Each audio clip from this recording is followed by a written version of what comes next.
হর্ষদ মেহতা। কিছুদিন আগে লাকি ভাস্কর মুভির এক্সপ্লেনেশন তো সবাই দেখেছো, যেখানে এই নামটার প্রশ্ন ঘুরেছে সবার মাঝে। ভাস্কর যেখানে মাত্র 100 কোটি টাকার মালিক হয়েছিল, সেখানে হর্ষদ মেহতা সামান্য জবার থেকে হয়েছিল আজকের জামানা 40,000 কোটি টাকার মালিক। কি অবিশ্বাস্য, তাই না? আর হবেই বা না কেন। 1992 সালে সে ছিল দুনিয়ার টপ ধনী ব্যক্তিদের একজন।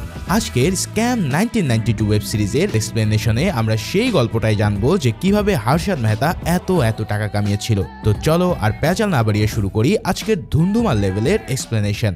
সময়টা 1992 সালের এপ্রিল মাসের 22 তারিখ। ভারতের বিখ্যাত দৈনিক পত্রিকা টাইমস অফ ইন্ডিয়ার মুম্বাইয়ের অফিসে হন্তদন্ত হয়ে একটা লোককে ঢুকতে দেখা যায়। তাকে দেখে মনে হচ্ছিল যে সে কিছু একটা বলার জন্য হাঁসফাঁস করছে। অফিসের সিনিয়র এডিটর আর.কে লাখানের সাথে দেখা করার পর সেই লোকটা খুব তাড়াহুড়া করে নিজের পরিচয় দেয়। শারদ বিল্লারি নামের এই ব্যক্তিটি ছিল ভারতের সবচেয়ে বড় ব্যাংক এসবিআই এর একজন কর্মকর্তা। শারদ মিস্টার লক্ষণকে বলে যে তার কাছে খুব ভিতরের এমন একটা খবর আছে যেটা পুরো ভারতকে কাঁপিয়ে দিতে পারে। এই অবস্থা দেখে টাইমস অফ ইন্ডিয়ার বিজনেস এডিটর কিরণ আগারওয়ালের কাছে তাকে পাঠিয়ে দেওয়া হয়। সে কিরণের অফিসে ঢুকে চেয়ারে বসা মাত্রই হাঁসফাঁস করে বলতে শুরু করে যে এসবিআই এ একটা বড় ফ্রড হয়ে গেছে। বিআর অর্থাৎ ব্যাংক রিসিট এবং এসজিএল লেজার ছাড়াই কেউ নাকি বিরাট অঙ্কের একটা লেনদেন করে ফেলেছে। তার মানে এটা একটা বড় লেভেলের কনফার্ম ফ্রড। এখন বিজনেস রিলেটেড এই টার্মসগুলো আমার মতন আম পাবলিক তো দূরের কথা, স্বয়ং বিজনেস এডিটর পর্যন্ত বুঝতে পারে না। তাই তিনি শারদকে এমন একজনের কাছে পাঠিয়ে দেন যার এই সমস্ত বিষয়ে টেকনিক্যাল জ্ঞান রয়েছে। তবে তোমাদেরকে সংক্ষেপে বলে রাখি, বিআর হলো ব্যাংক রিসিট আর এসজিএল হলো মূলত বিশেষ ধরনের ব্যাংক অ্যাকাউন্ট যেগুলোতে খুব বড় ধরনের মানি ট্রানজাকশনের জন্য ব্যবহার হয়। যদি তুমি একটা ব্যাংক থেকে অন্য কোনো সোর্সে কয়েকশো কোটি টাকা ট্রান্সফার করতে চাও, তাহলে তোমাকে অবশ্যই গভর্নমেন্টের লাইসেন্স করা এসজিএল অ্যাকাউন্টের মাধ্যমে সেটা সম্পূর্ণ করতে হবে। এই দুটো প্রসেসিং এরিয়ে যদি কেউ কোনো ট্রানজাকশন করে তাহলে সেটা হবে ইলিগাল। যাই হোক, শারদকে পাঠিয়ে দেওয়া হয় সুচিতা দালালের রুমে। আর সেখানে গিয়ে সে এই ফ্রডের ব্যাপারে বলতে শুরু করে। সে বলতে থাকে যে এসবিএল ব্যাংক থেকে 500 কোটি টাকার বিশাল বড় ফ্রড হয়ে গেছে, তাও আবার বিআর এবং এসজিএল ছাড়া। এখন সুচিতা দালাল এই ব্যাপারে টেকনিক্যাল জ্ঞান থাকায় সে সহজেই ব্যাপারটা বুঝে যায়। তাই সে এবার জিজ্ঞেস করে এই ফ্রডের পিছনে তাহলে কে রয়েছে। তারপর শারদ যেই নামটা বলে সেটা শুনে সুচিতার হুশ পুরোই উড়ে যায়। সেই ব্যক্তির নাম হর্ষদ মেহতা, যে কিনা ওই সময়ের শেয়ার মার্কেটের বিগ বুল। এখন এই নাম শুনে সুচিতার কপাল কেন উপরে উঠে গিয়েছিল সেটা আমরা এই সিরিজে জানতে পারবো। তো চলো এবার শুরু করি একদম প্রথম থেকে, অর্থাৎ কে এই হর্ষদ মেহতা আর সে কিভাবেই এই শেয়ার মার্কেটের ডন হয়েছিল তা জেনে আসি। হর্ষদ মেহতা তখনকার সময়ের খুব বড় বিজনেসম্যান হলেও তার লাইফের জার্নিটা কিন্তু খুব একটা ইজি ছিল না। মিডল ক্লাসের ফ্যামিলিতে বিলং করা হর্ষদের বাবা কাপড়ের বিজনেস ফেল করার কারণে তাকে পিয়নের চাকরি থেকে শুরু করে অনেক ধরনের ছোটখাটো চাকরি করতে হয়। ছোট্ট একটা ঘরে বাবা, স্ত্রী, মা আর ভাই আশ্বিনকে নিয়ে থাকতে গিয়ে তার রীতিমতন হিমশিম খেয়ে যাচ্ছিল। এমন পাঞ্চে জীবনে ভীষণ অতিষ্ঠ হয়ে ওঠা হর্ষদের লক্ষ্য ছিল কিন্তু অনেক বড়।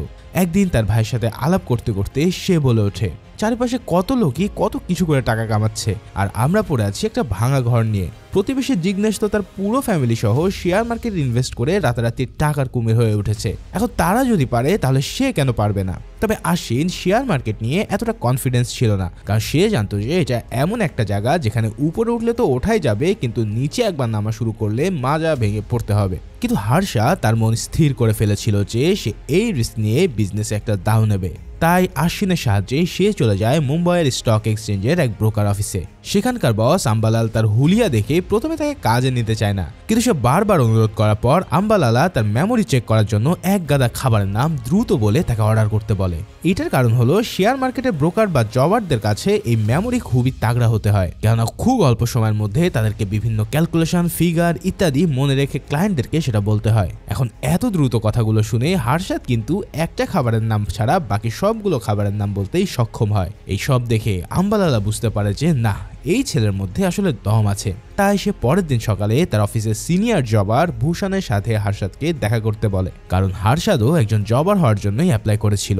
জবাররা আসলে শেয়ার মার্কেটের এক ধরনের ইনভেস্টর যারা ব্রোকারদের শেয়ার ডিলারের কাছে কেনাবেচা করে দেয়। এখন এই ব্যবসাটা যে রিস্কি তা তো তোমরা বুঝতেই পারছো, কারণ শেয়ারের প্রাইস কখন কোন দিকে যাবে সেটা বলা খুবই কঠিন। তবে হর্ষদের কথা হলো রিস্ক হ্যাঁ তো ইশক হ্যাঁ। তাই সেই ছোট্ট রিস্কটা নিয়েই পরের দিন থেকে নিজের স্টক মার্কেটের লাইফের জার্নি শুরু করে দেয়। ভূষণের সাথে তার দেখা হয় বোম্বে স্টকের দালাল স্ট্রিটে। হ্যাঁ, ঠিকই শুনেছ, আমেরিকায় যেমন আছে ওয়াল স্ট্রিট, ঠিক তেমনই ভারতের মুম্বাই স্টকে আছে দালাল স্ট্রিট। ভূষণের কাছ থেকে হর্ষদ শেয়ার মার্কেটের বেশ অনেক খুঁটিনাটি জেনে নেয়। ভূষণ তাকে পুরো মাছের বাজারের মতন একটা জায়গায় নিয়ে দাঁড় করায়। শেয়ার মার্কেটের ওই জায়গাটা একটা বক্সিং রিং এর মতো ছিল, তাই এটাকে বলা হতো জবার রিং। তার মতন হাজার হাজার জবার সেখানে প্রাণপণের ডিলারদের কাছে শেয়ার বেচার চেষ্টায় লেগে আছে। আবার কেউ কেউ অন্যান্য জবারের কাছ থেকে লো প্রাইসে প্রফিট শেয়ার কিনে নিচ্ছে। প্রথমে এমন হট্টগোলে হর্ষাদ পুরোই হতভম্ব হয়ে দাঁড়িয়েছিল। পরে ভূষণের কথায় হুঁশ ফেরার পর সেও নিজে শেয়ার বেচা শুরু করে দেয়। তবে প্রথম দিনে হর্ষাদ 25,000 টাকার স্টক বিক্রি করতে সক্ষম হয়েছিল। তবে সেখানে তার একটা ছোট্ট গোলমাল হয়ে যায়। তার হিসেবে সে 25,000 টাকার শেয়ার বিক্রি করলেও ডিলারের রিপোর্টে কেবল 23,000 টাকার কথাই উল্লেখ ছিল। তাই ব্রোকার আম্বালালার অফিসে তার ডাক পড়ে। আম্বালালা প্রথমে এমন ভুলের জন্য তাকে কাছ থেকে বের করে দিতে চায়। তবে হর্ষাদ যখন কনফিডেন্সের সাথে বলে যে সে কয়েক গুণ প্রফিট এনে এই লস পুষিয়ে দেবে, তখন আম্বালালা তাকে আরো একটা চান্স দেয়। কিন্তু ভূষণের কথা হলো যে আম্বালালা তাকে কোনো চান্স দেয়নি, বরং হর্ষাদ ছোট্ট একটা ভুল করলেও সে প্রথম দিনে 25,000 টাকার স্টক বিক্রি করেছিল, যেটা ছিল জবারদের জন্য এক বিশাল রেকর্ড। তাই আম্বালালা যতই ভাব দেখাক, সে এমন একটা লম্বা রেসের ঘোড়াকে কখনোই ছাড়বে না। ভূষণের কথায় কনফিডেন্স পেয়ে হর্ষাদ জোরে সোরে তার জবারের কাজ শুরু করে দেয়। দেখতে দেখতে সে 1 বছরের মধ্যে দালাল স্ট্রিটে সবচেয়ে সাকসেসফুল জবারের মধ্যে একজন হয়ে ওঠে। তার কাছ থেকে প্রফিটেবল শেয়ার কেনার জন্য অন্যান্য জবাররা পর্যন্ত লাইন ধরে থাকতো। কিন্তু এটা তো কেবল শুরু, খেলা এখনো বহুত বাকি আছে বস। একদিন নিউজ পেপার পড়তে গিয়ে হর্ষাদ এবং ভূষণ খেয়াল করে যে প্রিমিয়ার অটো নামের একটা কোম্পানি তাদের গাড়ির দাম বাড়াতে চলেছে। এই কোম্পানির শেয়ার প্রাইস কিন্তু গত 1 সপ্তাহ ধরে চড়া দামে বিক্রি হচ্ছিল। তার মানে কোম্পানির ভিতরের কেউই গাড়ির প্রাইস বাড়ার খবরটা লিক করে দেওয়ায় শেয়ারের প্রাইস উপরের দিকে চলে গেছে। ভূষণ তখন বলে এই ধরনের ট্রেডিংকে বলা হয় ইনসাইড ট্রেডিং, যেটা ইন্ডিয়ার বাইরে অন্যান্য দেশে একদম ইললিগাল। এখন হর্ষাদও তার গোল পূরণ করার জন্য যে কোনো লিমিট পর্যন্ত যেতে রাজি ছিল। সে এবার ওয়ার্কারদের সাথে কোনোভাবে আঘাত করার প্ল্যান করতে থাকে, যাতে ভিতরের খবর জানতে পেরে সে ইনসাইড ট্রেডিং করতে পারে। মানে বসের প্ল্যানটা কিন্তু ছিল অনেক উপরে ওঠার। ভূষণের সাথে সে বিভিন্ন কোম্পানির অফিস আর কারখানায় ঘোরার পর তার একটা ট্রেড ইউনিয়নের পাওয়ারফুল নেতার সন্ধান পায়, যাকে সব ওয়ার্কাররা বস মানত। ডক্টর দাদা স্যাটাম নামের এই লোকটা অদতে ডক্টর হলেও সে ছিল ট্রেড ইউনিয়নের বস। হর্ষাদ তার চেম্বারে গিয়ে প্রথমে তাকে শেয়ার মার্কেট আর ওয়ার্কারদের রিলেশন বোঝানোর চেষ্টা করে, কিন্তু দাদা স্যাটাম তার কিছুই বুঝতে না পেরে স্রেফ বকবক মনে করে তাকে সোজা বের করে দিতে চায়। ঠিক তখনই হর্ষাদ মক্ষম কথাটা তার সামনে তুলে আনে। প্রিমিয়ার অটো নামক কোম্পানিটার শেয়ারের প্রাইস বাড়ার পিছনে দায়ী খবরটা কিন্তু কোনো একটা ওয়ার্কারে লিক করেছিল, কিন্তু তাতে ওয়ার্কার্স ইউনিয়নের কোনো লাভ হয়েছে কি? পেট ভরেছে তো কেবল ব্রোকার আর মার্কেট ইনভেস্টরদের। তাই হর্ষাদ স্যাটামকে বলে তাকে শুধু কোম্পানির ভিতরের খবরগুলো তার এনে দিতে হবে। কোথায় প্রোডাকশন বাড়ছে, কোথায় সমস্যা হচ্ছে, কিংবা শ্রমিকরা হরতাল করছে কিনা, এই সব খবরই শেয়ার মার্কেটকে কন্ট্রোল করার জন্য যথেষ্ট। তাই যদি স্যাটাম তাকে সাহায্য করে তাহলে প্রফিটের একটা অংশ সে পাবে এবং সেটা চলে যাবে ওয়ার্কার্সদের ফান্ডে। স্বাভাবিকভাবেই স্যাটাম এই লোভনীয় অফারে লাফিয়ে লাফিয়ে রাজি হয়ে যায়। তারপর থেকে হর্ষাদ যখন কোনো কোম্পানির ব্যাপারে নেগেটিভ খবর পেত, তখনই খুব কম প্রাইসে সেই কোম্পানির শেয়ার কিনে রাখত। তারপর যখনই কোম্পানির ব্যাপারে কোনো পজিটিভ খবর লিক হতো, সাথে সাথে সেই শেয়ারের প্রাইস হু হু করে বেড়ে যেত। আর হর্ষাদের আগে থেকে কিনে রাখা সব শেয়ার বেচে দিয়ে সে লালে লাল হয়ে যেত। বুঝতেই পারছো একদম প্রথম থেকেই হর্ষাদের মাইন্ডসেট কেমন ছিল। এভাবে 1-2 বছরের মধ্যেই হর্ষাদের বস আম্বালালার ব্রোকার কোম্পানি একদম আকাশে পৌঁছে যায়, আর হর্ষাদও বেশ ভালো রকম কমিশন পেতে শুরু করে।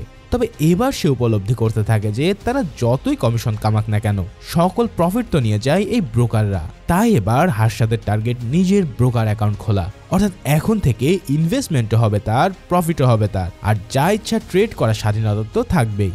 এভাবে ফাইনালি সে চাকরি ছেড়ে দেয়, আর এটা ছেড়ে দেওয়ার পরে সে চাকরি ছাড়ার সুবাদে একটা ফ্যামিলি পার্টি দেয়। এটা দেখে সবাই তো পুরোই অবাক, কারণ চাকরি ছাড়ার আবার কে পার্টি দেয়? যাই হোক, চাকরি ছেড়ে দেওয়ার পর সে নিজের জন্য নতুন ঘর ভাড়া করে নেয়, কারণ তাদের কাছে এখন একটা ভালো বাড়িতে থাকার মতো যথেষ্ট পয়সা আছে।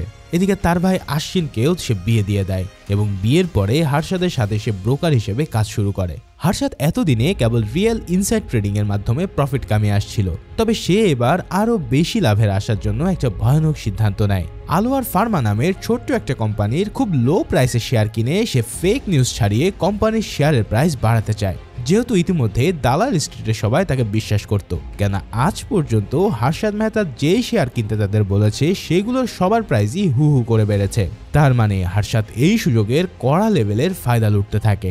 তাই তার ছড়ানো ফেক ইনফরমেশন পাওয়ার পরেও কোম্পানির শেয়ারের প্রাইস দ্রুত গতিতে বেড়ে যেতে থাকে। প্রফিট আরও বাড়ানোর জন্য হার্শাদ স্টক এক্সচেঞ্জের আরেক বড় ব্রোকার প্রণব শেঠির কাছে তার পার্টনারশিপের মাধ্যমে ওই কোম্পানির শেয়ার কেনার প্রস্তাব দেয়। তবে এই প্রণব ছিল খুব ঘুঘুমাল, এছাড়াও টাকার দামাগে সে পুরো আউট অফ কন্ট্রোল। তাই তো হার্শাদের মতন এমন ব্রোকারের সাথে কথা বলতেও তার যেন গা ঘিন ঘিন করে। কিন্তু এই বেটা কি আর জানে এই লোক সামনে কি খেলা দেখাবে।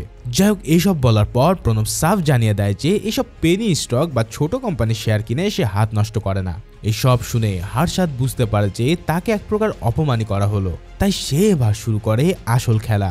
অন্যদের সাথেও সে নেমে পড়ে আলোয়ার ফার্মার শেয়ার বিক্রি করতে। তার লোভনীয় কথা আর এগ্রেসিভ মুড দেখে সবাই ভরসা পায়, আর দেদারসে সবাই এই নাম সর্বস্ব কোম্পানির শেয়ার কেনা শুরু করে দেয়, যার ফলে পুরো দিন শেষে এই কোম্পানির প্রাইস বেড়ে যায় বিশাল অ্যামাউন্টে।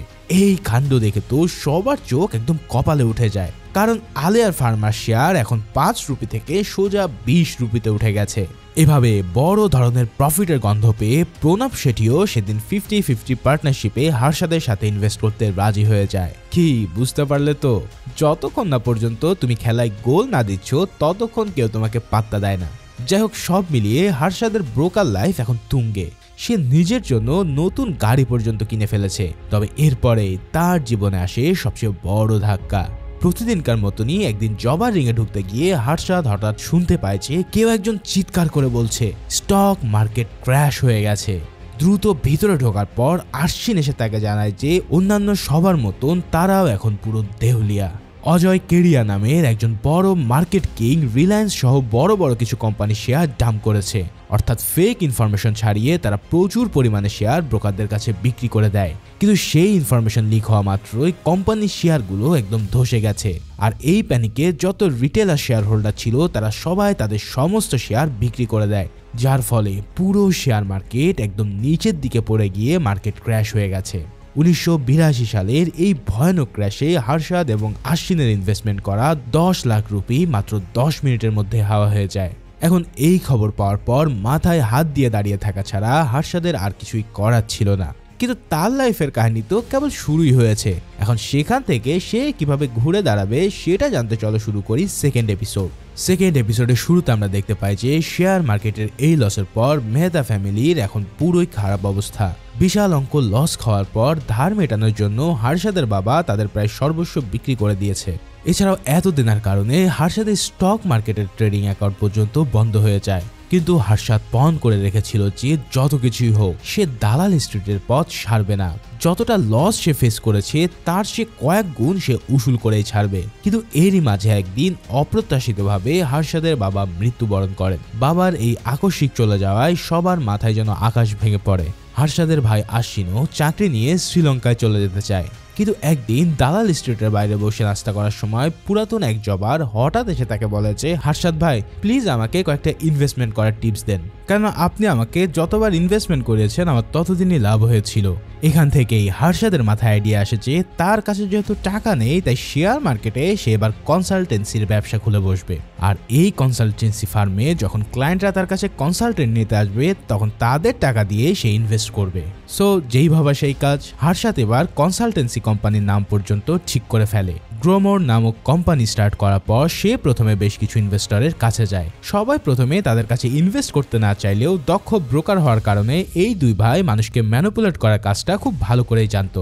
তাই তারা বেশ কিছু ইনভেস্টরকে রাজি করাতে সক্ষম হয়। এমনকি সুরেশ ভাই নামের মহাজনকে বুঝিয়ে সুঝিয়ে তারা নিজেদের ট্রেডিং অ্যাকাউন্টটা পর্যন্ত চালু করে ফেলে। মানে হার্শাদ মেহতা এবার আবারও পুরাতন ফর্মে ব্যাক করেছে।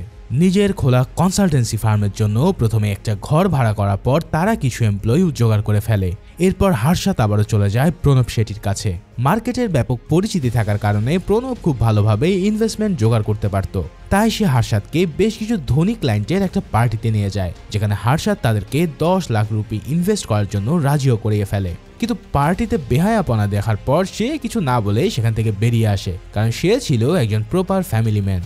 এর জন্য প্রণব তাকে বকাঝকা করলেও হার্শাদ দেখিয়ে দেয় যে সে ইতিমধ্যে যথেষ্ট পরিমাণ ইনভেস্টমেন্ট জোগাড় করে ফেলেছে। এদিকে এই পর্যায়ে এসে আমাদের স্টোরিতে এন্ট্রি হয় এক নতুন খেলোয়াড়ের। তার যাত্রা খুবই সাধারণভাবে শুরু হলেও পরবর্তীতে সে হার্ষাদের জীবনে কতটা প্রভাব রাখবে সেটা তোমরা ধীরে ধীরে জানতে পারবে। এই সেই টাইমস অফ ইন্ডিয়ার সাংবাদিক সুচিতা দালাল, যাকে আমরা প্রথম এপিসোডের শুরুতেই দেখেছিলাম। সুচিতা টাইমস অফ ইন্ডিয়াতে ফিনান্সের জার্নালিস্ট হিসেবে জয়েন করার পর স্টক মার্কেট নিয়ে সে প্রচুর রিসার্চ করতে থাকে। সেই সময়টাতে স্টক মার্কেটের সবচেয়ে বড় কিং ছিল ব্ল্যাক কোবরা, যার আসল নাম মানু মুন্দ্রা। তার এক ইশারাতেই পুরো শেয়ার মার্কেট নাচত। মানু মুন্দ্রার স্ট্র্যাটেজি ছিল শর্ট সেলিং। মার্কেটের ব্রোকারদের কাছ থেকে ইনভেস্টররা কিছু শেয়ার ধার নিয়ে হাই প্রাইসের শেয়ারগুলো বিক্রি করতে পারে। এরপর ওই কোম্পানির শেয়ারের দাম পড়ে গেলে তারা আবারও লো প্রাইসের শেয়ারটা কিনে ব্রোকারদের কাছে ফিরিয়ে দেয়। মাঝখান থেকে অতিরিক্ত টাকা থেকে গেলে সেটা ব্রোকার আর ইনভেস্টর মিলে প্রফিট হিসেবে ভাগ করে নেয়। অর্থাৎ এই সিস্টেমে কোনো কোম্পানির শেয়ারের প্রাইস বাড়ার বদলে কম হলেই সেটাতে বেশি লাভ হতো, আর এর জন্যই শেয়ার মার্কেটে এদেরকে বলা হতো বিয়ার বা ভাল্লুক। আর যারা শেয়ার কেনার মাধ্যমে দাম বাড়াতে থাকতো তাদেরকে বলা হতো বুল বা ষাঁড়, ঠিক যেমনটা ছিল হর্ষদ মেহতা। তবে এই কোবরাকে যদি টেক্কা দেওয়ার মতন কোনো বেজি থাকতো তাহলে সেটা ছিল আমাদের হর্ষদ মেহতা। এখন কোবরা আর হর্ষদের মধ্যে সরাসরি ফাইটের মঞ্চটা অবশেষে সেট হয়ে যায়। নিজের কনসালটেন্সি ফার্ম খোলার পর 2 বছরে হর্ষদ তার সোনালী সময় আবার ফেরত পায়। এর মধ্যে সে তার আগের পার্টনার ভূষণকে নিজের অ্যাসিস্ট্যান্ট হিসেবে কনসালটেন্সি ফার্মে জয়েন করিয়ে নেয়। কিন্তু তার জীবনে আবারও আসতে চলেছে এক বিরাট পালাবদল। 1984 সালের 31 অক্টোবরে সেই কালো দিনে তৎকালীন ভারতের প্রধানমন্ত্রী ইন্দিরা গান্ধীকে তার নিজের দেহরক্ষী খুন করে দেয়। ইন্ডিয়ান ইকোনমিতে এই হত্যার বিরাট প্রভাব ফেলতে চলেছিল, কেননা পরবর্তী প্রধানমন্ত্রী হতে যাচ্ছিলেন জীবনে কোনোদিন পলিটিক্সের ধারে কাছে না থাকা রাজীব গান্ধী।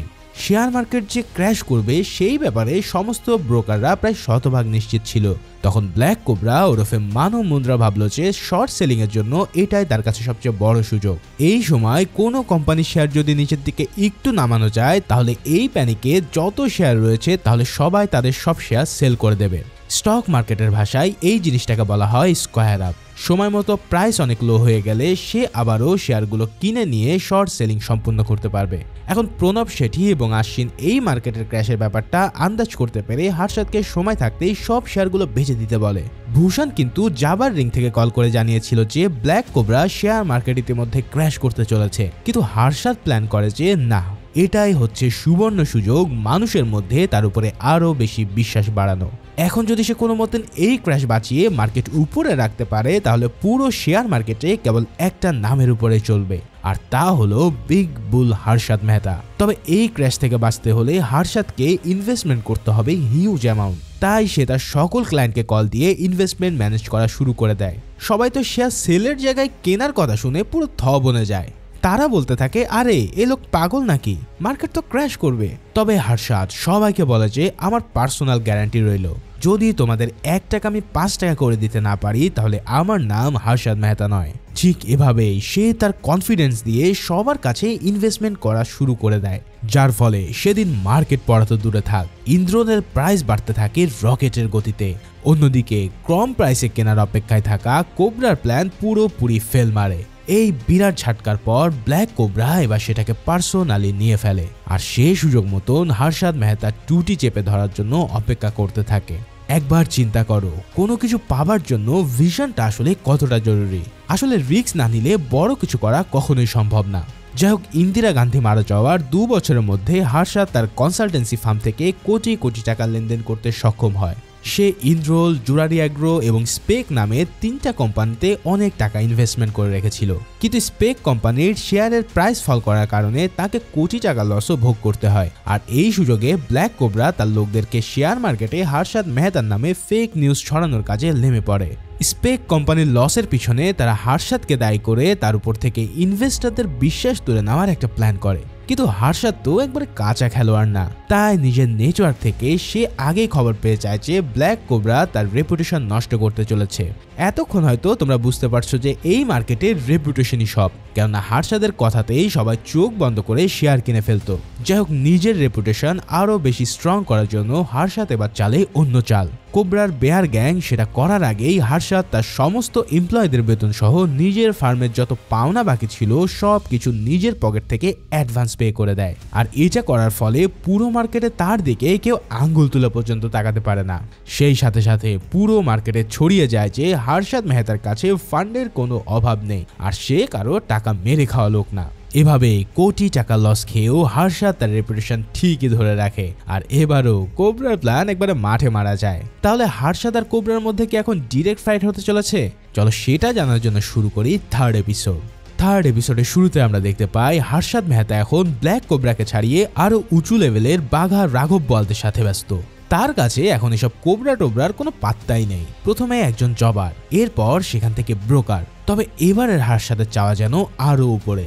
এতদিন হার্ষাদ কেবল ইন্ডিভিজুয়াল ক্লায়েন্টের কাছ থেকেই ইনভেস্টমেন্ট নিয়ে স্টকে ঢেলেছিল, কিন্তু একজন সিঙ্গেল পার্সনের কাছে কতই বা বড় অ্যামাউন্ট থাকতে পারে। তাই এবার হার্ষাদের নজর সেই সব কোম্পানির দিকে যাদের লিকুইড মানির কোনো অভাব নেই, যেমন অয়েল, গ্যাস, ব্যাংক ইত্যাদি। মানে এখন তার ইচ্ছে হচ্ছে ইনস্টিটিউশনাল ইনভেস্টমেন্টে। আসলে শেয়ার মার্কেটে রিটেলার হচ্ছে আমজনতা, কিন্তু আসল খেলা খেলে এই ইনস্টিটিউশনাল ইনভেস্টররা। কেননা তাদের কাছে যেই পরিমাণ টাকা থাকে তা দিয়ে মাত্র কয়েক মিনিটে পুরো মার্কেটের হুলিয়া চেঞ্জ করে দেওয়া কোনো ব্যাপারই না। তাই হার্ষাদ এবার সব বড় বড় কোম্পানিকে তার গ্রোমোর কোম্পানির মাধ্যমে শেয়ারে ইনভেস্ট করা শুরু করে দেয়, যার ফলে কয়েক মাসের মধ্যেই হার্ষাদের অ্যাকাউন্ট এতটাই ফুলে ফেপে উঠেছে যা কল্পনার বাহিরে। কেননা এখন কোনো কোম্পানির শেয়ার ওঠানোর জন্য যত টাকা লাগবে তার সবই আছে হার্ষাদের কাছে। তবে তার জানি যে এখানেই থেমে থাকবে না তা তো তোমরা আন্দাজি করতে পারছো। হার্ষাদের এতদিনের বিজনেস ইন্টারেস্ট এক ধাক্কায় অন্যদিকে ঘুরিয়ে দেয় অজয় কেডিয়া নামের এই অ্যারোগ্যান্ট স্টক হোল্ডার। এই কেডিয়াই কিন্তু 1982 সালের পুরো স্টক মার্কেট একাই ধসিয়ে দিয়েছিল। সেও ছিল সেই ব্ল্যাক কোবরা গ্যাংয়েরই এক লোক। হার্ষাদ তার সাথে পরিচিত হতে গেলে সে ভীষণ অ্যাটিটিউড দেখিয়ে তার কার্ডটা পর্যন্ত ওয়েট্রেসের কাছে ফেলে দেয়। এত বড় অপমান সহ্য করার পর হার্ষাদ তো আর কোনোভাবেই বসে থাকার পাত্র ছিল না। প্রণব শেঠির কাছ থেকে সে জানতে পারে অজয় কেডিয়ার এই অ্যাটিটিউডের আসল রহস্য। আসলে মার্কেটে যে যত বড় আর যার কাছে টাকার খনি আছে তার মধ্যে এমনই অ্যাটিটিউড জন্মায়। অজয় কেডিয়াও তার ব্যতিক্রম ছিল না, কারণ সে সামলাতো শেয়ার মার্কেটের চেয়েও বিরাট বড় এক খেলার মাঠ, যার নাম মানি মার্কেট। শেয়ার মার্কেটে যেমন মানুষ শেয়ার ইনভেস্ট করে, ঠিক তেমনি বড় বড় ব্যাংক মানি মার্কেটে সরকারি বন্ড কিংবা গভর্নমেন্ট সিকিউরিটিতে ইনভেস্ট করে। কারণ নিয়ম অনুসারে ব্যাংকের কাছে অতিরিক্ত ক্যাশ টাকা চলে এলে সেন্ট্রাল ব্যাংকের কাছে তার কিছু অংশ জমা দিতে হয় অথবা সিকিউরিটি বন্ড কিনে রাখতে হয়। এখন কোনো ব্যাংকের কাছে ক্যাশ টাকা বেশি হয়ে গেলে তারা কেন্দ্রীয় ব্যাংকে টাকা জমা দেওয়া এড়ানোর জন্য অন্য ব্যাংক থেকে সিকিউরিটি বন্ড কিনে নেয়। আবার কোনো ব্যাংকের সিকিউরিটি বন্ড বেশি হয়ে গেলে তারা ক্যাশ টাকার জন্য বন্ডগুলো বিক্রি করে দেয়। আর এভাবেই ব্যাংকগুলো নিজেদের মধ্যে লেনদেন করে। শেয়ার মার্কেটের মতোই মানি মার্কেট এই সাপ্লাই চেইন কন্ট্রোল করত মানি ব্রোকাররা। তারা সব ব্যাংকে খোঁজ রেখে ব্যাংকগুলোর জন্য ডিল ম্যানেজ করে, আর এই প্রক্রিয়ায় দুই পক্ষেরই কিছুটা প্রফিট পায়, যেখান থেকে একটা বড় অংশ ব্রোকারেজ হিসেবে ব্রোকাররা নিজেদের কাছে রেখে দেয়। অজয় কেডিয়া ছিল তাদেরই মধ্যে একজন। ব্যাস, হার্ষাদের এবার মানি মার্কেট এন্ট্রি নেওয়ার ভূত চেপে বসে। প্রথমে সে তার ফার্মের সমস্ত এমপ্লয়ীদেরকে মানি মার্কেটের ট্রেডিং সম্পর্কে ভালোভাবে বুঝিয়ে দেয়। সিরিজের শুরুতে আমরা যেই এসজিএল এবং বিআরের ব্যাপারে জেনেছি সেগুলো এই মানি মার্কেটেরই সবচেয়ে গুরুত্বপূর্ণ দুটো পার্ট।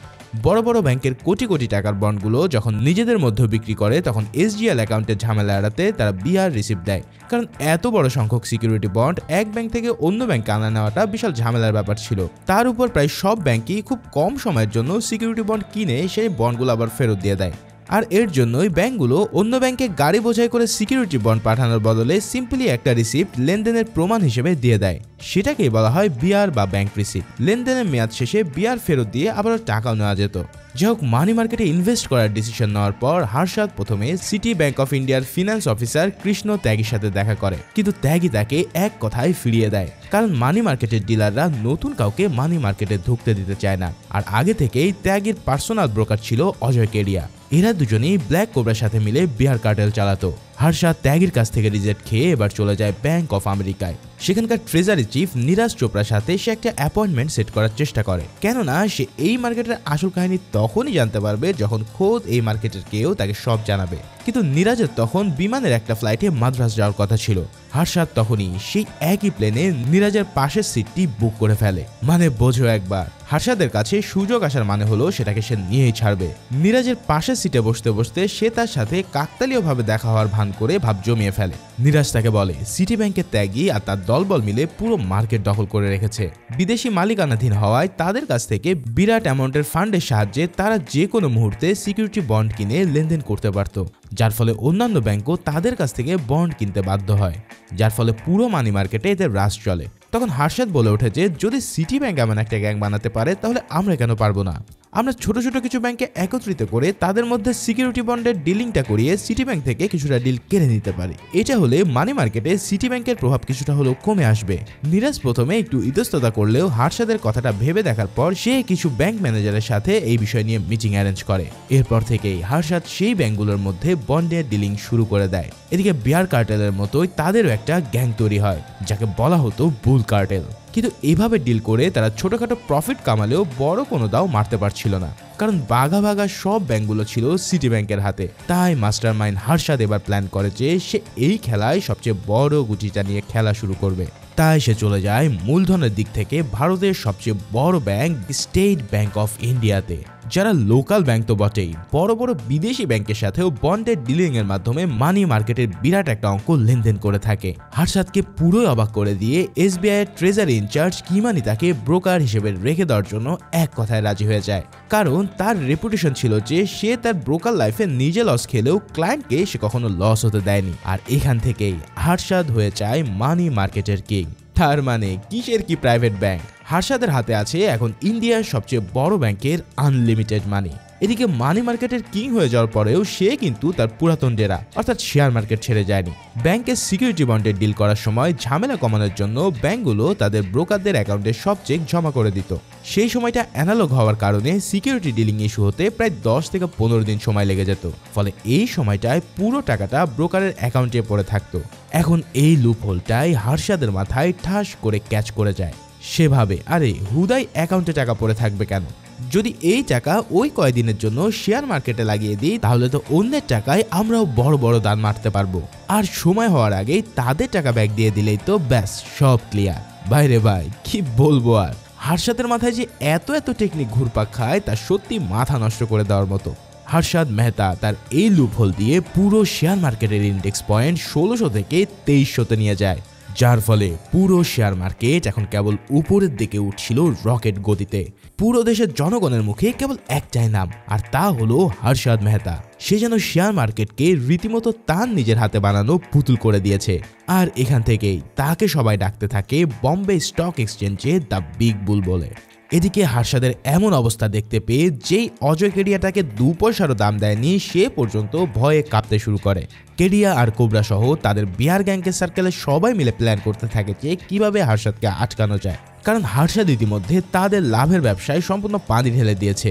একসাথে শেয়ার আর মানি মার্কেটের 2 জায়গাতেই তার একচটিয়া আধিপত্য হয়ে যাচ্ছে। তবে এরই মাঝে হার্ষাদ মেহতা কিন্তু মানি মার্কেট থেকে টাকা কামানোর আর একটা গুপ্ত দরজা পেয়ে গিয়েছিল।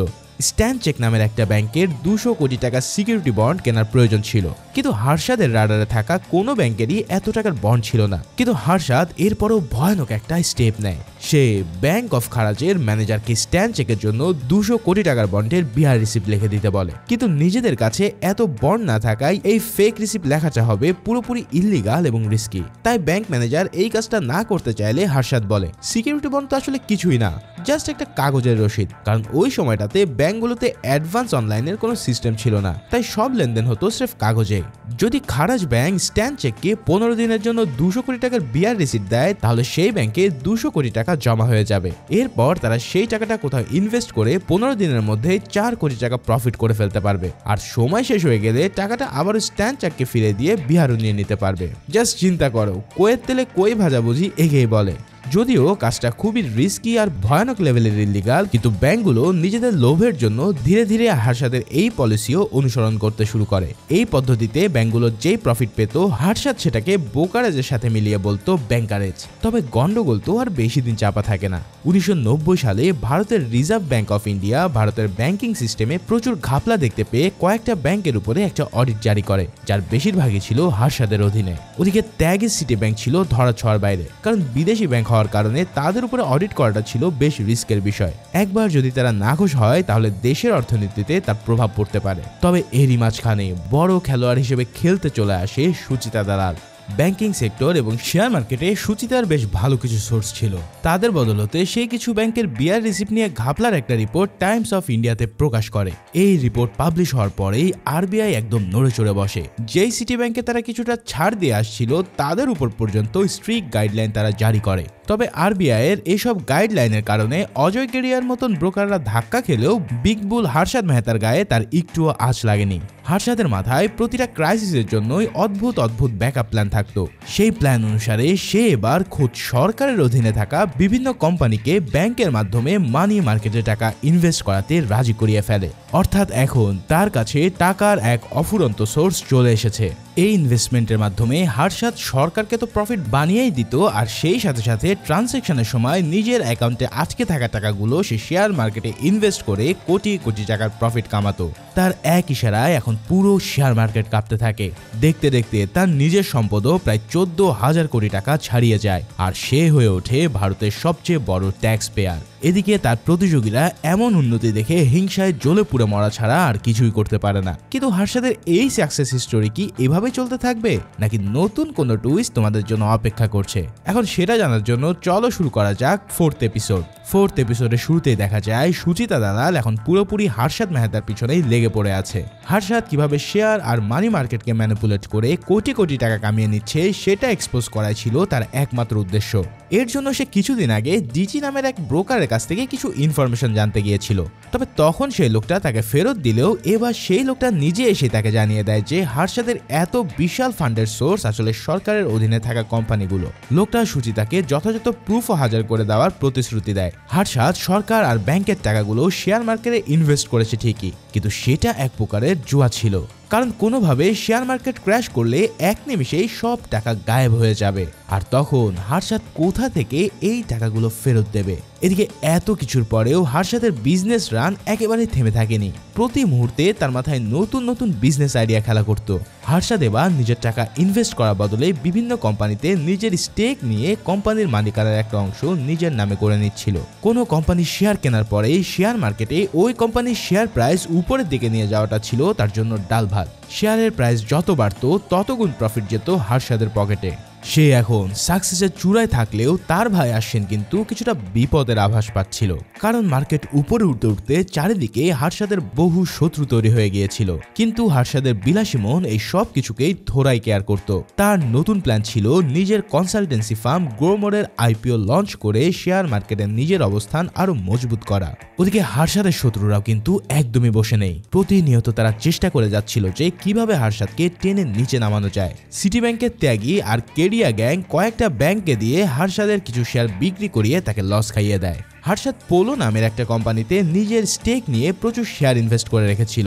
এখন অনেক বেশি শেয়ার বিক্রির কারণে পোলো শেয়ার ধীরে ধীরে নামতে শুরু করে। তাই এখন যদি অনেক বেশি পোলোর শেয়ার বিক্রি করে দেওয়া হয় তাহলে ধীরে ধীরে তার প্রাইস নামতে শুরু করবে, আর এটাই ছিল তার শত্রুদের আসল প্ল্যান। ওদিকে সুচিতা দালাল অবশেষে এসিবিআই অর্থাৎ security and exchange board of ইন্ডিয়ার ডিরেক্টরের কাছে গিয়ে তাকে বোঝানোর চেষ্টা করে যে হার্শাদ বিভিন্ন সোর্স থেকে ইললিগালি ইনভেস্টমেন্টের মাধ্যমে প্রতিনিয়ত শেয়ার মার্কেটকে কন্ট্রোল করে যাচ্ছে। কিন্তু এই অভিযোগের সত্যতা প্রমাণের জন্য কোনো কিছুর প্রুফই তার কাছে ছিল না, কারণ হার্শাদ খুব চালাকির সাথে নিজের নামে কিছু না করে সব ইনভেস্টমেন্ট সরকারি প্রতিষ্ঠানগুলোকে দিয়েই করাতো, যার ফলে এই ডিরেক্টর কোনো প্রুফ ছাড়াই কোনো ধরনের ইনকোয়ারি করতে একেবারে রাজি ছিল না। এদিকে হার্শাদ আর আশ্বিন তাদের অফিসে বসে জানতে পারে যে গ্রিনল্যান্ড ব্যাংক তাদের আন্ডারে থাকা পোলো কোম্পানির শেয়ার তাদেরই অন্য এক কোম্পানির কাছে বিক্রি করে দিয়েছে। এখন নিজেরাই এভাবে নিজেদের শেয়ার কেনা মানে বিরাট অঙ্কের লস খাওয়া। তবে হার্শাদ বোঝা যায় এই কাজটা আসলে ওই ত্যাগীদের। সে তখন বলে ওঠে, ঠিক আছে, এরা কিছুদিন মজা নেই, তবে সময় মতন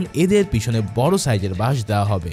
নিজের শত্রুদের ট্যাকেল করতে গিয়ে হার্ষাদ এবার এমন এক ডিসিশন নেয় যেখান থেকে হয়তো তার ডাউনফল শুরু হয়ে যায়। কারণ মানুষ উপরে উঠতে উঠতে অতি বিশ্বাসের কারণে অনেক সময় এমন এক ভুল করে বসে যার মাসুল আর কোনোভাবে দেওয়া সম্ভব হয় না। হার্ষাদ এসবিআই ব্যাংক থেকে 500 কোটি টাকা সিকিউরিটি বন্ড কোনো ধরনের বিয়ার ছাড়াই নিজের অ্যাকাউন্টে জমা করিয়ে ফেলে। ব্যাংক ট্রেজারির কর্মচারী সীতারামন তাকে এই কাজে সাহায্য করে। এরপর হার্ষাদ ওই টাকা দিয়ে পলো কোম্পানি শেয়ারে ইনভেস্ট করে নিচে নেমে যাওয়া শেয়ারকে আবারও উপরে তোলার সিদ্ধান্ত নেয়। এখন তার ভাই আশ্বিন এই খবর শুনে ভীষণ রাগ করে বসে, কারণ কোনো ধরনের বিয়ার রিসিট ছাড়া এত বড় একটা লেনদেন করা রীতিমতো একটা স্ক্যাম। যদি এই খবরটা লিক হয়ে যায় তাহলে হার্ষাদের ক্যারিয়ার এখানেই ফুল স্টপ লেগে যাবে। কিন্তু হার্ষাদের কথা তো একটাই, রিস্ক হ্যাঁ তো ইশক হ্যাঁ। সিরিজের শুরুতেই আমরা শারদ বিল্লারি নামের লোকটাকে এই স্ক্যামের ব্যাপারে কথা বলতে দেখেছিলাম। এখন এত বড় একটা রিস্ক নেওয়ার পরেও হার্ষাদ বেশ ফুর্তিতে ক্রিকেট খেলায় ব্যস্ত ছিল। সেখানে ভূষণ এসে তাকে জানায় যে শেয়ার মার্কেটে সবাই তার নামে কুৎসা রটাচ্ছে। হার্ষাদ যে ইচ্ছা মতন পোলো কোম্পানির শেয়ার প্রাইস নিজের মতো করে বাড়াচ্ছে সেই কথা এখন মার্কেটে সবাই বলাবলি করতে ব্যস্ত। এখন এই পরিস্থিতিতে হার্ষাদের মাথায় এমন এক আইডিয়া আসে যেটা পুরো খেলাকে ঘুরিয়ে দেয়। হার্ষাদ কিছু সাংবাদিক এবং অ্যাডভার্টাইজারকে ডেকে নিজের নামে একটা অ্যাড ক্যাম্পেইন লঞ্চ করায়। এই অ্যাডের টাইটেল ছিল আই অ্যাম এ লায়ার, কিন্তু ভিতরে লেখা ছিল হার্ষাদ মেহতা তার ইনভেস্টরদেরকে যে প্রফিট এনে দেওয়ার কথা ছিল তার চেয়েও সে বহু গুণে তাদেরকে প্রফিট এনে দিয়েছে, তাই সে নিজেকে এখন লায়ার বলছে। মানে নেগেটিভ মার্কেটিং যাকে বলে আর কি। এখন এই মার্কেটিং এর পর হার্ষাদের পপুলারিটি পুরো ইন্ডিয়াতে বহু গুণে বেড়ে যায়। তার ইমেজ খারাপ হওয়ার বদলে সে হয়ে যায় পাবলিকের কাছে বিশাল বড় হিরো। কিন্তু তোমাদেরকে তো আগেই বলেছি হার্ষাদের ডাউনফল ইতিমধ্যে শুরু হয়ে গেছে, কারণ হার্ষাদ এখানে উঠতে গিয়ে যে বড় একটা ক্রাইম করেছে সেটা বেরিয়ে আসে সুচিতার ইনভেস্টিগেশনে। মাজদা নামের এক কোম্পানিকে কেনার পর গত 1 বছরে হার্ষাদ ওই কোম্পানির শেয়ার প্রাইসকে আকাশে নিয়ে গিয়েছিল। কিন্তু সুচিতা তার বন্ধু দেবাশিসকে নিয়ে গিয়ে দেখায় যে মাজদা নামের কোনো কোম্পানির আসলে বাস্তবে এক্সিস্ট নেই। কোম্পানির পুরনো অফিসের বাইরে ধুলো ময়লা আর জং ধরা দরজায় ঝুলছে পুরানো এক তালা। অর্থাৎ হার্ষাদ এতদিন ধরে একটা ফেক কোম্পানির শেয়ার স্টক মার্কেটে চালাচ্ছে, আর মানুষও দেদারসে সেই শেয়ার কিনছে। আসলে কিনবে না কেন, কারণ হার্ষাদের মুখের কথাই তো ছিল তাদের জন্য সবচেয়ে বড় ব্যাপার। এখন এত বড় নিউজ পাবলিশ করা গেলে হার্ষাদের ভিতটাও কিছুটা নড়ে যাবে, এবং ফাইনালি দেখা যায় সত্যি সত্যি সেটাও হয়। হুট করেই এই খবর জানতে পারার পর হার্ষাদ এবার সরাসরি সুচিতার সাথে দেখা করতে আসে। সুচিতাকে সে বিরাট অ্যামাউন্টের স্যালারি দেওয়ার লোভ দেখিয়ে তার কোম্পানিতে জয়েন করার অফার দেয়, কিন্তু সুচিতা ছিল একজন সৎ সাংবাদিক, তাই সে হার্ষাদের মুখে ঝামা ঘষে দিয়ে সেখান থেকে চলে যায়। তবে এই কাণ্ড শেষ হতে না হতেই হার্ষাদের কপালে জোটে আরও একটা বাস। ইনকাম ট্যাক্স ডিপার্টমেন্ট থেকে এবার হার্ষাদের বাড়িতে একটা রেড দেওয়ার প্রস্তুতি নেওয়া হয়। কিন্তু হার্ষাদ আগেভাগেই তার সোর্স জিগ্নেশের কাছ থেকে এই খবর পেয়ে গিয়েছিল, তাই খবর পাওয়া মাত্রই সে অফিস এবং বাড়ি থেকে এই সমস্ত ইললিগাল ডকুমেন্টসগুলো লুকিয়ে ফেলে। ফলাফল, হার্ষাদের বাড়িতে ইনকাম ট্যাক্স তন্ন তন্ন করে খুঁজেও কোনো কিছু পায় না। এদিকে বাড়িতে কিছু না পেয়ে তারা অফিসের অ্যাকাউন্ট সেকশন চেক করার জন্য সেটাকে সিল করে দেয়। তবে তাতেও কি বিশেষ লাভ হবে, কারণ হার্ষাদ তো আগে থেকেই সব ক্লিন করে রেখেছিল। এখন এই রেডের পিছনের কলকাঠি কেনার ছিল তা তো তোমরা বুঝতেই পারছো। ত্যাগী আর কেডিয়া এবারও হার্ষাদকে পথে বসানোর চেষ্টা পুরোপুরি ফেল মেরে বসে, আর এই সিনের মধ্যে দিয়ে এই এপিসোডটাও শেষ হয়ে যায়। পঞ্চম এপিসোডের শুরুতেই দেখা যায় যে ইনকাম ট্যাক্সের অর্ডারে গ্রোমোরের অ্যাকাউন্টস ডিপার্টমেন্ট পুরোপুরি লক করে দেওয়া হয়েছে। তবে এতে হার্ষাদের যেন কিছু আসে যায় না, ফলে সে শেয়ার মার্কেটের সূচক 3000 পয়েন্ট অতিক্রম করায় বিশাল এক পার্টির আয়োজন করে, যেখানে স্বয়ং বেয়ার গ্যাংয়ের লোকজনরা উপস্থিত ছিল। এদিকে আরবিআই এর গভর্নর মার্কেটের এমন আকাশচুম্বী গ্রোথ দেখে বেশ চিন্তায় পড়ে যায়। সে বুঝতে পারে যে এর পিছনে হার্ষাদের হাত তো আছেই, তবে তাদের কাছে তাকে ধরার জন্য কোনো প্রমাণ নেই। ফলে প্রমাণ সংগ্রহের আশায় সে ডেকে পাঠায় ইনকাম ট্যাক্সের লোকজনদের, কিন্তু তারা জানায় যে হার্ষাদ তাদের আসার আগেই সবকিছু সরিয়ে ফেলেছে বিধায় তাদের কাছেও কোনো প্রুফ নেই এই বিষয়ে। তবে সে তাকে লিড দেয় যে যেহেতু এসবিআই এর সাথে হার্ষাদের ভালো লেনদেন হয়, তাই ওখানে তার অ্যাকাউন্ট মনিটর করা হলে কিছু না কিছু পাওয়া যাবে। সেই কথা শুনে গভর্নর হার্ষাদ মেহতার এসবিআই ব্যাংকের পার্সোনাল অ্যাকাউন্টের স্টেটমেন্ট দেখার জন্য নিয়ে আসতে বলে, কিন্তু এই স্টেটমেন্ট দেখে তো তার চোখ কপালে উঠে যায়। সে দেখতে পায় যে এখানে প্রতিটা ট্রানজ্যাকশনই প্রায় কোটি টাকার উপরে। তার মানে হার্ষাদ এমন কিছু করছে খুঁজছে যার খোঁজ কেবল এসবিআই কে ধরেই সম্ভব। তাই সে তার অ্যাকাউন্টের উপরে কড়াভাবে নজরদারি করার নির্দেশ দিয়ে দেয়। তবে এই কাণ্ড দেখে এসবিআই এর কর্মচারী সীতারামন প্রচন্ড ভয় পেয়ে যায়, কারণ হার্ষাদ ইতিমধ্যে প্রায় 670 কোটি টাকার লেনদেন কোনো বিআর বা এসডিএল ছাড়াই করেছিল। এখন এই নিউজ যদি বাইরে চলে আসে তাহলে হার্ষাদ আর এসবিআই দুজনেই ডুববে, সাথে সীতারামন তো ফ্রি। যাই হোক, এই কারণে সীতারামন হার্ষাদকে বলে যেভাবেই হোক না কেন সে যেন এগুলো ক্লিয়ার করে দেয়। তবে হার্ষাদ বলে আমি 170 কোটি টাকার সেটিং এখন করে দিতে পারবো, কিন্তু ওই 500 কোটির হিসাব আমি এই মুহূর্তে ক্লিয়ার করতে পারবো না। তাই তুমি যেভাবেই হোক এই টাকার হিসাব সাইড করে রাখো। এই সব শুনে সীতারামন সেদিন অফিসে গিয়ে ওই টাকার হিসাব খাতা থেকে সরিয়ে দেয়, আর হার্ষাদের কথা মতো সে ছুটি নিয়ে চলে যায় পরিবারের সাথে দেখা করতে। এখন তোমাদের মনে প্রশ্ন আসতে পারে যে আরে হার্ষাদ তো কোটি কোটি টাকার মালিক, তাহলে সে মাত্র এই কয়েকটা টাকা কেন পরিশোধ করতে পারছে না?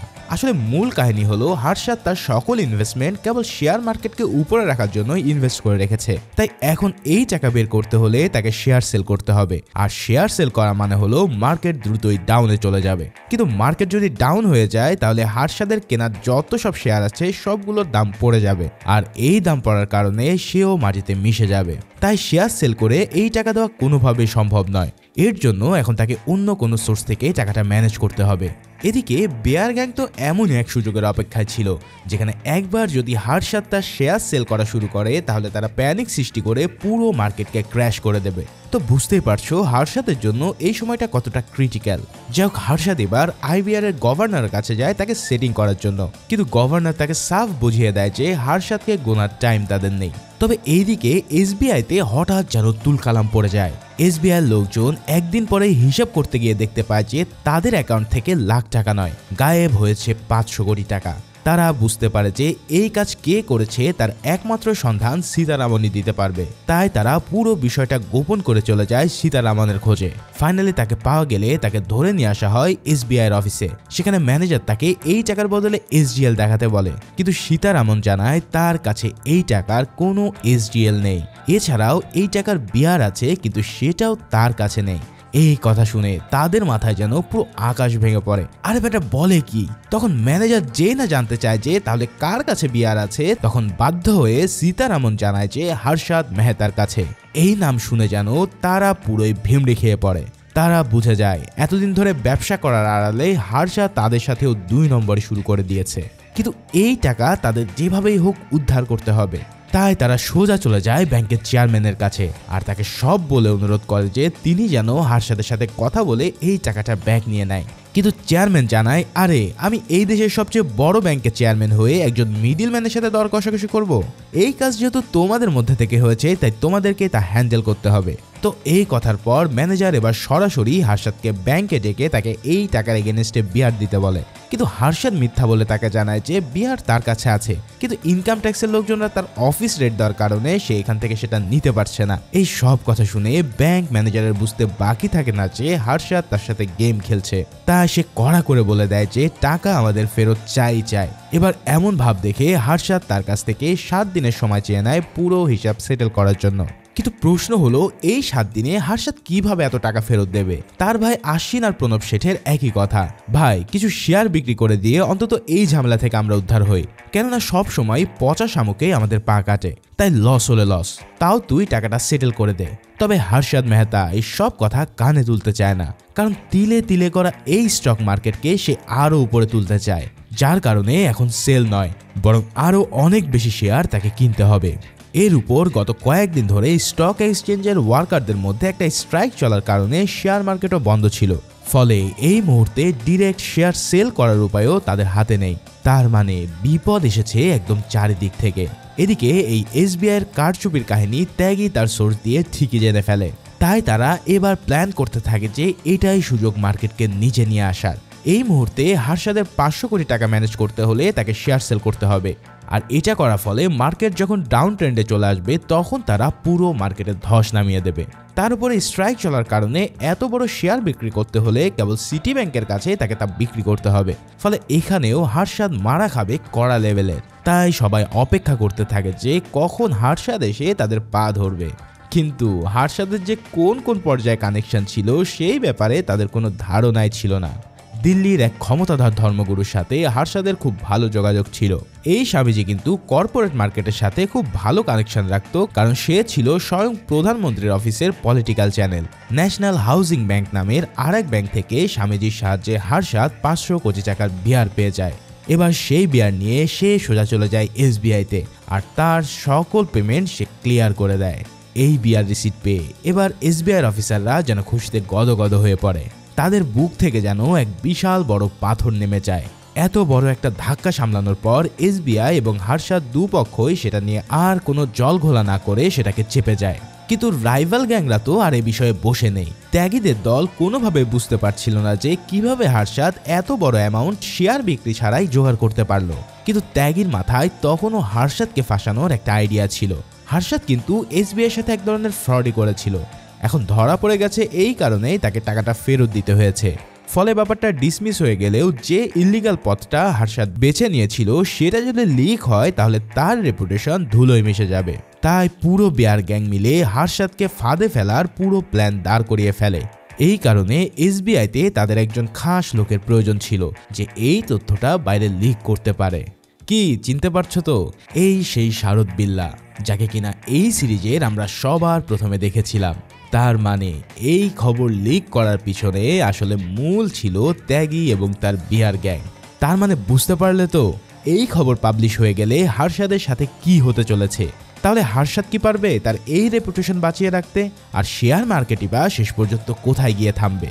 খেলা কিন্তু এখনো অনেক বাকি। আর এই সাপে নেউলে খেলার ফাইনাল পর্বগুলো নিয়ে আসতে চলেছে সেকেন্ড পার্টের এক্সপ্লেনেশন। 2-3 দিনের মধ্যেই তোমরা পেয়ে যাবে এই সিরিজের 6 থেকে 10 এপিসোডের এক্সপ্লেনেশন, যার লিঙ্ক পেয়ে যাবে কমেন্ট ও ডেসক্রিপশনে। তো সে পর্যন্ত ভালো ও সুস্থ থাকো। ধন্যবাদ।